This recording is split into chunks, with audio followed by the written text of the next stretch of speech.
بلی بھائی اور نوجوان ساتھیوں، 10ویں پارے کی تفسیر کا خلاصہ آپ کے سامنے پیش کیا جا رہا ہے۔ اس سے پہلے کہ چونکہ یہ صورت شروع ہو رہی ہے، یہ پارہ شروع ہو رہا ہے سورہ انفال سے، اور انفال کے معنی کیا ہوتے ہیں؟ مال غنیمت۔ اور انفال یہ بنا ہے نفل سے، نفل ہم لوگ بولتے ہیں نا، نفل نماز پڑھ لو، نفل عبادت کر لو، تو نفل کے معنی کیا ہوتے ہیں؟ زیادہ، زیادتی، جو اصل سے زیادہ ہو۔ نفل نماز جب کہا جاتا ہے اس کا مطلب یہ ہے کہ فرائض کو ادا کرنے کے بعد جو ادا کیا جا رہا ہے نماز کو نافل بولتے ہیں۔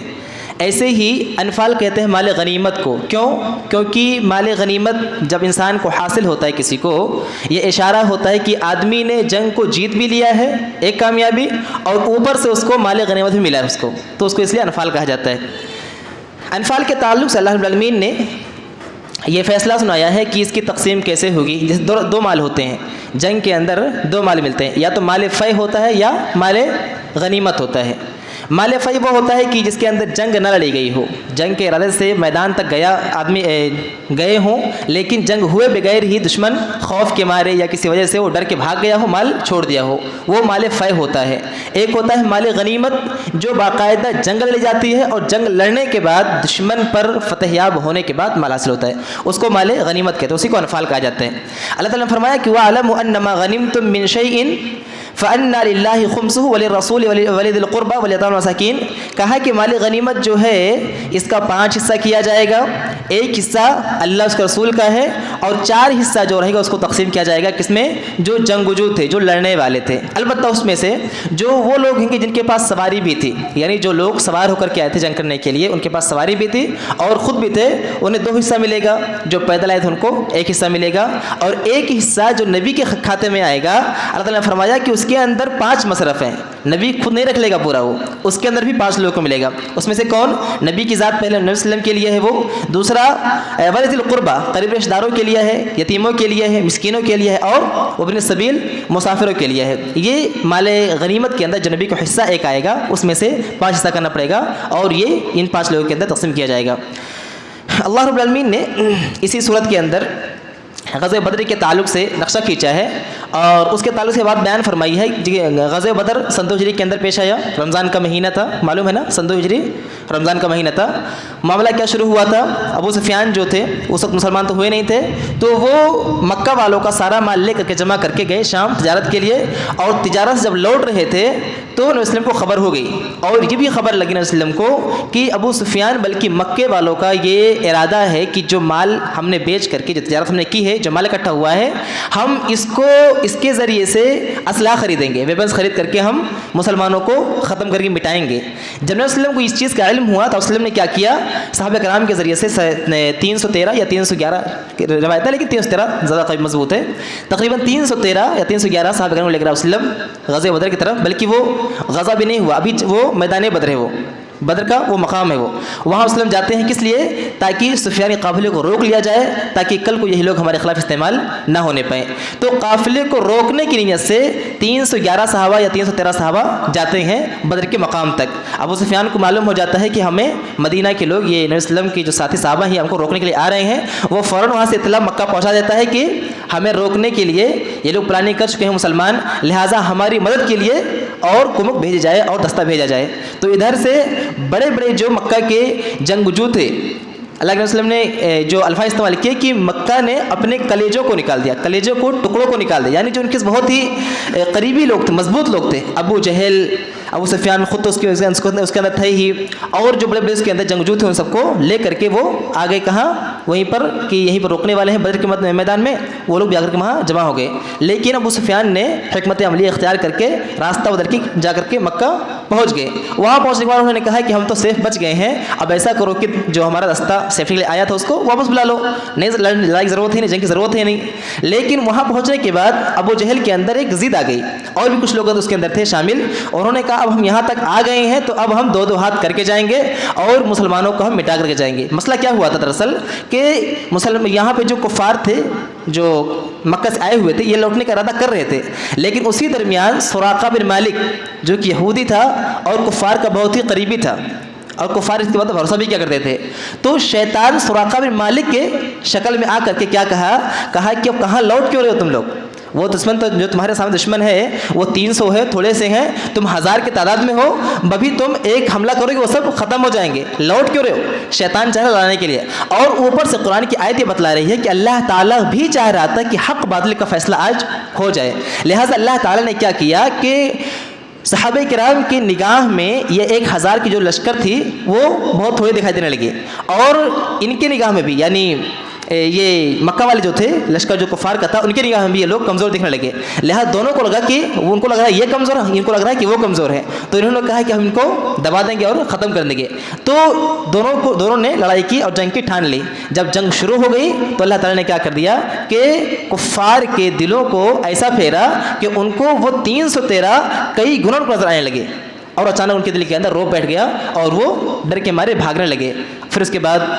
جنگ ہوتی ہے اور شکست فاش ہوتا ہے، 70 لوگ ان کے قتل کیا جاتے ہیں اور 70 لوگ ان کے قیدی بھی بنائے جاتے ہیں۔ قیدی بنانے کے بعد مدینہ کے اندر آتے ہیں اور جو معاملہ ان کے چبی حتبہ بھی قیدی ہوتے ہیں، سارا معاملہ ہوتا ہے، تو اللہ تعالیٰ یہاں بیان فرما رہا ہے کہ یہ جنگ جو ہوئی تھی دراصل اس کے اندر تم جو تیر چلا رہے تھے نا، تمہارا ہاتھ تھا، تمہاری طاقت تھی، لیکن دراصل وہ اللہ رب العالمین ہی کی جانب سے سارا معاملہ انجام پا رہا تھا۔ نبی صلی اللہ علیہ وسلم وہ سارے گئے تھے، ایک جو ان کا خیمہ بنا ہوا تھا، سردریز ہوئے، دعا کیا اور اللہ تعالیٰ نے مدد کی، فرشتوں کے ذریعے سے مدد فرمائی، 3000 5000 جیسے ضرورت پڑی اللہ تعالیٰ نے مدد فرمائی۔ تو اللہ تعالیٰ نے بیان فرمایا یہاں پر کہ جو عمل تم کر رہے تھے اس دن، وہ دن بظاہر تمہارا تیر تھا لیکن تیر اللہ تعالیٰ خود چلا رہا تھا، اللہ رب العالمین کے حکم سے فرشتے تمہاری مدد کر رہے تھے، اور اللہ تعالیٰ نے اس دن حق اور باطل کا فیصلہ کر دیا۔ یہ معاملہ وہاں پر ختم ہوتا ہے۔ پھر اللہ رب العالمین آگے بیان فرماتا ہے کہ شیطان جو ہے وہ کرتا کیا، جنگ کے اندر سب سے بڑا رول جو ادا کیا وہ شیطان نے کیا۔ سراقہ بن مالک نے جو شیطان کی شکل میں تھا، جو شیطان سراقہ بن مالک کی شکل میں آیا تھا، یہودی کی شکل میں، اس نے کیا جب دیکھا کہ جنگ بالکل شروع ہونے والی ہے اور فرشتے اتر رہے ہیں تو وہ وہاں سے بھاگنا شروع کر دیا۔ اب کفار اس کو بلا رہے، پکار کہ کہاں جا رہے ساتھ چھوڑ کر کے، تو اس نے کہا کہ جو میں دیکھ رہا ہوں وہ تم نہیں دیکھ رہے ہو، کہا کہ انی بری من کا انی ارا مالا ترون،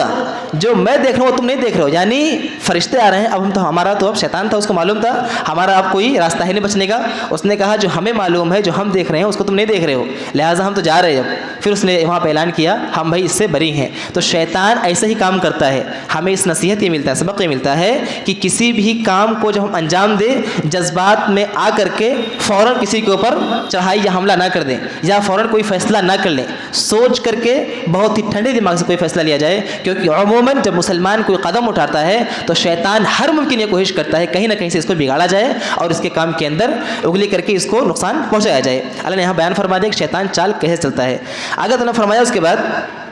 کہ جب فرشتے کافروں کی روح نکالتے ہیں تو ان کے چہرے مارتے ہیں اور ان کے پیٹھ میں مارتے ہیں۔ مفسرین نے لکھا اس کے تعلق سے کہ ان کے چہرے پیٹھ پہ کیوں مارتے ہیں،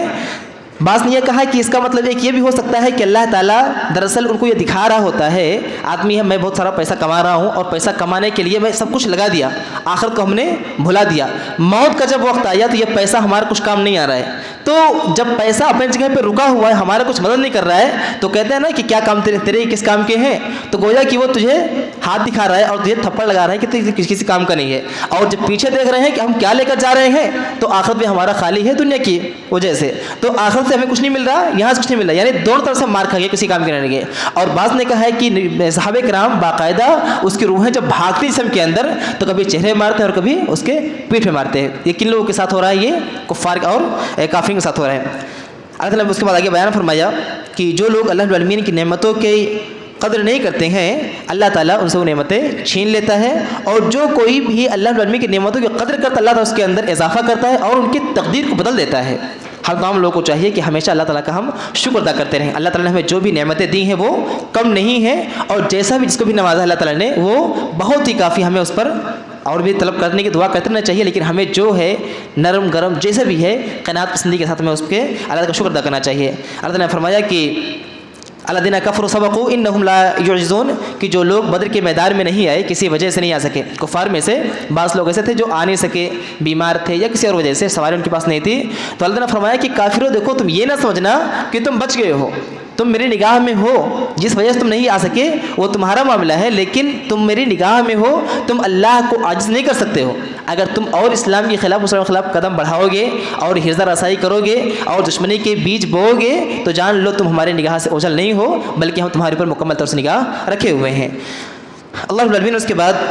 آگے بیان فرمایا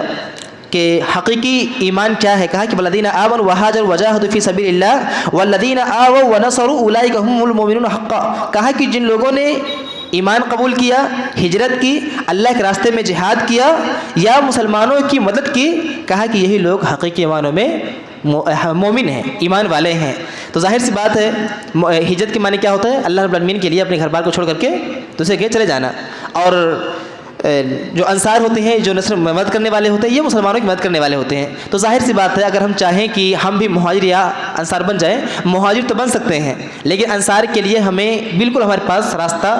متعین، ہم اس کو حاصل کر سکتے ہیں۔ یعنی جو مسلمان اللہ کے راستے میں کسی بھی طرح سے لگا ہوا ہے، چاہے دعوتی میدان میں یا کسی اور میدان، رفاہی میدان میں، اگر اسلام کے لیے کر رہا ہے، وہ کوئی کام کر رہا ہے، تو ہم چاہیں تو اس کی مدد کر کے ہم بھی انصاری بن سکتے ہیں۔ اسلام کے زمانے کے انصاری نہیں بن سکتے لیکن دین کے مددگار ہم بھی بن سکتے ہیں۔ ہم بظاہر خود نہیں کر سکتے بڑھ کر کے، لیکن کرنے والوں کو ہم ساتھ دے کر کے اللہ رب العالمین کے اس فرمان کے مطابق اپنے ایمان کو مضبوط ہم کم از کم کر سکتے ہیں۔ پھر اس کے بعد سورہ توبہ شروع ہوتی ہے۔ سورہ توبہ کے شروع میں بسم اللہ ہے نہیں، اس کی وجہ یہ بیان کی گئی ہے کہ سورہ انفال اور سورہ توبہ کے مضمون جو ہیں تقریباً ایک ہی ہیں، اور بسم اللہ کے اندر اللہ تعالیٰ کی رحمت ہوتی ہے، امان ہے، لیکن سورت کے اندر اللہ تعالیٰ نے کفار کے ہر قسم کے عذاب کو بیان کیا ہے، اس لیے اللہ تعالیٰ نے یہاں بسم اللہ کو بیان نہیں کیا۔ لیکن جو پہلا قول ہے کہ مضمون انفال، سورہ انفال کے اور سورہ توبہ کے ایک ہیں، یہ زیادہ قوی ہے، لہٰذا اسی کو سمجھا اور مانا جائے۔ اللہ آگے فرمایا اس کے بعد ایک بہت ہی اعتراض ہمارے یہاں ہوتا ہے، اور بہت ہی ایسی بات ہے کہ لوگ آدھی بات بیان کر کے اس کا فیصلہ کرتے ہیں۔ اللہ نے فرمایا کہ فَاقْتُلُوا الْمُشْرِكِينَ حَيْثُ وَجَدْتُمُوهُمْ، مشرکوں کو جہاں پاؤ وہاں پر قتل کرو۔ اب اس کو بیان کرنے کے بعد دشمن یہ سمجھتا ہے اور یہ باور کرانے کی کوشش کرتا ہے کہ دیکھو اسلام ٹیررسٹ کی تعلیم دیتا ہے، اسلام دہشت گردی کی تعلیم دیتا ہے، جبکہ اس سے آگے پیچھے کی آیت کو پڑھیں گے یا اسی آیت کو مکمل پڑھیں گے تو اللہ تعالیٰ نے کتنے واضح بیان فرما دیا ہے کہ بے شک وہ لوگ جو تم سے عہد و پیمان کیے ہوئے تھے، مکہ کے لوگ جو تھے تم سے جو عہد و پیمان کیے ہوئے تھے، انہوں نے عہد و پیمان کو توڑ دیا ہے، اور اب وہ تم کو جہاں پاتے ہیں قتل کرتے ہیں۔ تو ظاہر سی بات ہے عہد و پیمان ٹوٹنے کے بعد اب تمہارے اوپر بھی کوئی ذمہ داری نہیں کہ ان کو پاؤ تو ان کے ساتھ مہمان نوازی کا معاملہ کرو۔ اب جب تم ان کو پاؤ تم بھی اس کو ختم کرو، البتہ جب معاملہ ایسا ہو کہ تمہارا دشمن نہیں ہے تو یہ قرآن مقدس کے الفاظ بتلاتے ہیں کہ ثم ابلغه مأمنہ، اگر تم سے قتل جہاد نہیں کر رہا، لڑائی نہیں کر رہے وہ، تو تم اس کو کسی اچھی جگہ پر جہاں مامون جگہ ہے، جہاں پر سکون کی جگہ، وہاں پر اس کو پہنچا دو۔ تو اسلام تو یہ کہتا ہے کہ تم سے جو لڑنے آئے تم اس سے لڑو، خود بڑھ کر کسی کا قتل نہ کرو، البتہ جو تمہیں اسلام کے لیے اور مسلمانوں سے سرکشی کرے تم وہاں پر ڈرو نہیں اور خوف زدہ ہو کر کے پیچھے نہ ہٹو۔ تو اس کا یہ ہرگز مطلب نہیں ہے کہ جہاں پاؤ وہاں قتل کرو، بلکہ یہ ان لوگوں کے بارے میں بات ہو رہی ہے جن لوگوں نے عہد و پیمان کو چھوڑ دیا تھا، توڑ دیا تھا، اور مسلمانوں کو جہاں پا رہے تھے وہاں پر قتل کر رہے تھے۔ اس لیے اللہ تعالیٰ نے فرمایا کہ تمہیں ڈرنے اور بھاگنے کی ضرورت نہیں ہے، جب انہوں نے معاہدہ توڑ دیا ہے تو اب بھی تم اس کے ذمہ دار نہیں ہو، اب تم اس کے اندر نہیں ہو، اب تم بھی کہیں پاؤ تو ان کو جو تم سے معاہدہ توڑنے والے ان کو ختم کر دیا، ان کا سر قلم کر دیا کرو۔ پھر اس کے بعد اللہ تعالیٰ نے ایک ایسی بات بیان فرمائی ہے، بلکہ مشہور ہمارے یہاں تقریباً ہے کہ ایک منافق و سردار جو تھا عبداللہ بن ابی بن سلول، یہ منافقوں کا سردار تھا، مسلمان تو نہیں ہوا تھا، یہ اسلام نہیں لایا تھا، لیکن ان کا جو اس کا بیٹا، یعنی ان کے جو بیٹے تھے عبداللہ تعالیٰ عنہ، وہ مسلمان لا لیا، آگے مسلمان ہو گئے تھے، اسلام قبول کر لیا انہوں نے۔ تو جب اس کی موت ہوئی اور اس کا انتقال ہو گیا تو ان کے صاحبزادے یعنی رئیس المنافقین عبداللہ بن ابی کے جو صاحبزادے تھے وہ آئے اور کہا رسول اللہ اپنا کرتا دیجیے آپ۔ رسول اللہ پوچھے کیوں، کس لیے؟ تو کہا کہ جا کر کے اپنے والد صاحب کو، اپنے باپ کو ہم پہنائیں گے، ایک تبرکاً انہوں نے مانگا انہوں نے، تو نبی صلی اللہ علیہ وسلم نے چونکہ نئے اسلام قبول انہوں نے کیا تھا تو ان کو دے دیا کرتا۔ اس وقت بھی عمر رضی اللہ عنہ اس کے خلاف تھے کہ اللہ علیہ وسلم ایسا مت کیجیے ان کے ساتھ اور کرتا اپنا مت دیجیے ان کو۔ پھر انہوں نے کچھ دیر بعد اور آ کر کے رسول اللہ فرمایا وسلم آپ جا کر ہمارے ابو جان کی نماز جنازہ پڑھا دیجیے۔ نبی صلی اللہ علیہ وسلم نے فرمایا کہ تھوڑا ہچکچائے، لیکن ابو بکر رضی اللہ عنہ باقاعدہ کرتا پر رسول اللہ کو پکڑ کر روکنے لگے، وسلم مت جاؤ جنازہ پڑھنے کے لیے، منافق ہے نا، سردار منافقوں کا ہے نا، اس نے ہمیشہ اسلام کی خلاف ورزی کی ہے اور اسلام کے خلاف انہوں نے ہمیشہ لوگوں کو بھڑکایا، مت جاؤ آگے نہ بڑھو، لیکن وسلم نے پھر بھی وہاں پر نرمی کا مظاہرہ کیا اور نماز جنازہ پڑھا دی۔ نماز جنازہ پڑھانے کے بعد پھر آپ صلی اللہ علیہ وسلم نے اس کے بعد پھر عبداللہ تعالیٰ عنہ آئے، یعنی عبداللہ بن ربیع کا جو بیٹے تھے وہ آئے، پھر کہ وسلم قبر میں ان کو رکھ دیا گیا تھا، رسول اللہ کی عبداللہ بن ربیع کو قبر میں رکھ دیا گیا تھا، لیکن پھر اگر انہوں نے کیا کہا تبرکاً وسلم آپ اپنے لعاب دہن کو میرے والد کے منہ میں ڈال دیجئے تبرکاً، شاید اس سے ان کے عذاب میں کچھ کمی ہو جائے۔ نبی صلی اللہ علیہ وسلم نے پھر نرمی کا مظاہرہ کیا اور عمر رضی اللہ عنہ نے روکا، اس وقت میں عمر رضی اللہ عنہ نے روکا، لیکن وسلم نے چونکہ نئے اسلام انہوں نے قبول کیا تھا تو ان کے روکنے کے بعد وسلم نے نرمی کا مظاہرہ کرتے ہوئے کیا کیا، باقاعدہ قبر سے لاش نکال کر کے اپنے گود میں، رئیس المنافقین جو تھا عبداللہ بن ربیع اس کے سر کو اپنے گود میں رکھا اور اپنے لعاب دہن کو اس کے منہ میں ڈال دیا۔ یہ معاملہ تو ہو گیا، لیکن جب وہاں سے وسلم گزرے اور جب اپنے گھر آنے لگے تو اللہ تعالیٰ نے آیت نازل فرما دی کہ جو یہ مشرک ہیں، جو منافق ہیں، جو اللہ کا اور اس کے رسول کے دشمن ہیں، ان کے لیے اول تو آپ استغفار نہیں کر سکتے۔ اگر آپ استغفار کر رہے ہیں تو چاہے آپ 70 مرتبہ کریں، اللہ اس کو قبول نہیں کرے گا۔ اس کے بعد اللہ نے فرمایا کہ اگر مجھے معلوم ہوتا کہ اللہ تعالیٰ 70 مرتبہ استغفار کرنے کے بعد قبول کر لے گا تو میں 70 بار سے زیادہ استغفار کر دیتا، لیکن اللہ نے فرمایا کہ اللہ نے کہا کہ تم 70 یا 70 سے زیادہ مرتبہ تم اگر استغفار کرو، اللہ اس کو قبول کرنے والا نہیں ہے۔ اس کے بعد اللہ تعالیٰ نے سختی کا مظاہرہ کیا اور کہا کہ مسلم دیکھیے آپ کسی بھی کافر، کسی بھی مشرک کی قبر کے پاس کھڑے مت ہوئیے، جنازہ پڑھنے کی دور کی بات، اس کے قبر کے پاس آپ کھڑے ہی مت ہوئیے۔ لہٰذا تمام لوگوں کو چاہیے کہ مشرک کا جو معاملہ ہے نرمی کا جہاں تک مظاہرہ اتنے حد تک کیا جائے جہاں پر دین کا ہمارا یعنی دین کا ڈوب نہ رہا ہو، نقصان ہمارے دین کا نہ ہو رہا ہو۔ اب کوئی جیسے ہوتا ہے نا ہمارے معاشرے کے اندر عام طور سے ہوتا ہے، کوئی پڑوسی ہے، کچھ ایسا معاملہ ہے یا پارٹنر ہے کسی بزنس کے اندر، تو لوگ چلے جاتے ہیں وہاں تک، ٹھیک ہے وہاں سے جانا کوئی بات نہیں، لیکن جو اس کا جو دھارمک جو کچھ معاملات ہو رہے ہیں اس کے اندر شریک بالکل نہیں ہونا چاہیے، اس سے دور ہونا چاہیے، ٹھیک ہے تیمار یعنی ایک بھائی چارے کی نیت سے اس کے پاس چلے جائیں گھر پہ، لیکن جہاں سارے ان کے مذہبی اعتبار سے جو رسم ہوتے ہیں وہاں پر نہیں جانا چاہیے، اس سے بچنا چاہیے۔ اللہ رب العالمین نے اس کے بعد پھر صدقات کے مسائل بیان فرمائے ہیں کہ صدقہ جو ہے کس کو دیا جائے۔ کہا کہ سب سے پہلا مصرف ہے فقراء کا، جو لوگ بالکل قلاش ہوں، غریب ہوں، ان کے پاس پیسہ کچھ نہ ہو، مسکین کو دیا جائے، جن کے پاس پیسہ تو ہو لیکن اتنا نہ ہو کہ ان کی ضرورت پوری ہو سکے، لہٰذا ان کا خیال کیا جائے۔ تیسرا وہ ہے والعاملین علیہا، جو صدقات کو جمع کرنے اکٹھا کرنے والے ہوں، والمؤلفۃ قلوبہم، اور تالیف قلب کے لیے کوئی نو مسلم ہوا ہے، میں اس کو بار بار اس پہ زور دیتا ہوں کہ ہمارے یہاں ایک ایسا نظام ہونا چاہیے، ہمارے یہاں ایک ایسے نظام، ایسی کمیٹی یا ایسی تنظیم ہونی چاہیے جو نو مسلموں کو مکمل طور سے انتظام فراہم کرے۔ اسلام قبول کرنے کے بعد ان کو بہت سارے معاملات کا سامنا کرنا پڑتا ہے، رشتہ داروں کے ٹارچر کا سامنا، اور اپنے قریبی لوگوں کا، محلے کا، گاؤں کا، پڑوسی کا، ہر طرح سے ان کو جھیلنا پڑتا ہے۔ تو مسلمانوں کے یہاں ایسا کوئی تنظیم، ایسے کوئی جماعت ہونی چاہیے، ایسا کوئی ادارہ ان کے پاس ہونا چاہیے جو ان کو پروٹیکشن دے، ان کو محفوظ طریقے سے ان کو پورا انتظام فراہم کرے۔ تو اللہ نے فرمایا کہ مؤلفۃ بین القلوب، یعنی دلوں کو جوڑنے کے لیے، تالیف قلب کے لیے ان کے اوپر پیسہ صدقات خرچ کر سکتے ہیں۔ نو مسلم کوئی ہے یا کوئی ایسے اسلام میں قریب آنا چاہ رہا ہے، غیر مسلم بھی ہے لیکن اسلام سے متاثر ہے، تو اس کے اوپر بھی صدقات کے پیسے خرچ کر کے آپ اس کو اسلام سے جوڑ سکتے ہیں۔ اللہ نے فرمایا اس کے بعد وفر رقاب، گردن چھڑانے کے لیے، اب تو وہ معاملہ ہے نہیں، اس کا تفسیر مفسر نے کہا ہے کہ گردن چھڑانے کا معاملہ تو ہے نہیں، لیکن اس کا مطلب اس کو ہم اس طرح سمجھ سکتے ہیں کہ اگر کوئی مسلمان بغیر کسی جرم کے قید میں ہو تو اس کو آزاد کرانے کے لیے، اس کے رہائی کے لیے پیسہ صدقات کے اس کے اوپر خرچ کر سکتے ہیں۔ والغارمین، اور قرض دار جو ہیں ان کے قرض کی ادائیگی کے لیے انتظام صدقات میں سے اس کو دے سکتے ہیں۔ وفی سبیل اللہ، اور اللہ کے راستے میں، اللہ کے راستے مطلب کہ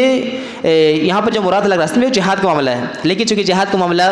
آج کی شکل جو نوعیت بدلی ہوئی ہے، اسلام کی خدمت کرنے کے لیے ضروری تلوار سے کیا جائے جہاد کا طریقہ کئی ہو سکتا ہے، زبان سے، قلم سے، اپنے بیان سے۔ تو اگر کوئی اللہ کے راستے میں نہیں لڑ رہا ہے، اگر لڑ رہا ہے تو اس کو دیا جائے، نہیں لڑ رہا ہے اگر، تو کم از کم جو لوگ دینی کام میں لگے ہوئے ہیں اور دین کی تبلیغ کر رہے ہیں اس جگہ پر صدقات کے پیسے خرچ کر سکتے ہیں۔ اور فرمایا ابن سبیل، اور مسافروں کے اوپر، کبھی کبھی مسافر ہوتا ہے جو چلا تھا گھر سے، راستے میں اس کا پاکٹ کسی نے کاٹ لیا یا پیسہ گر گیا یا کوئی حادثہ ہو گیا، کوئی کبھی ہو جاتا ہے، تو مسافر کا بھی یہ حق ہے کہ صدقات میں سے اس کو دے دیا جائے اور اس کی تعاون، اس کا مدد کیا جائے۔ یہ مصارف جو بیان کیے گئے ہیں یہ صدقات کے ہیں۔ اللہ تعالیٰ دعا کہ مولا کریم ہم تمام لوگوں کو عمل صالح کرنے والا بنائے اور قرآن و حدیث کو سمجھ کر اس میں عمل کرنے والا بنائے۔ مولا کریم ہمارے دلوں کے اندر جو دین سے بے رغبتی ہے اللہ اس کو مٹا دے، ہمیں دین سے محبت کرنے والا بنا۔ مولا کریم ہمیں اپنے کلام کو پڑھنے والا اور اس کے مطابق عمل کرنے والا بنا۔ ہم سب کو جب تک زندہ رکھ، ایمان اسلام پر قائم و دائم رکھ، ہمارا جب خاتمہ تو ایمان ہی پر ہو۔ آمین۔ تقبل رب العالمین۔ والسلام علیکم ورحمۃ اللہ وبرکاتہ۔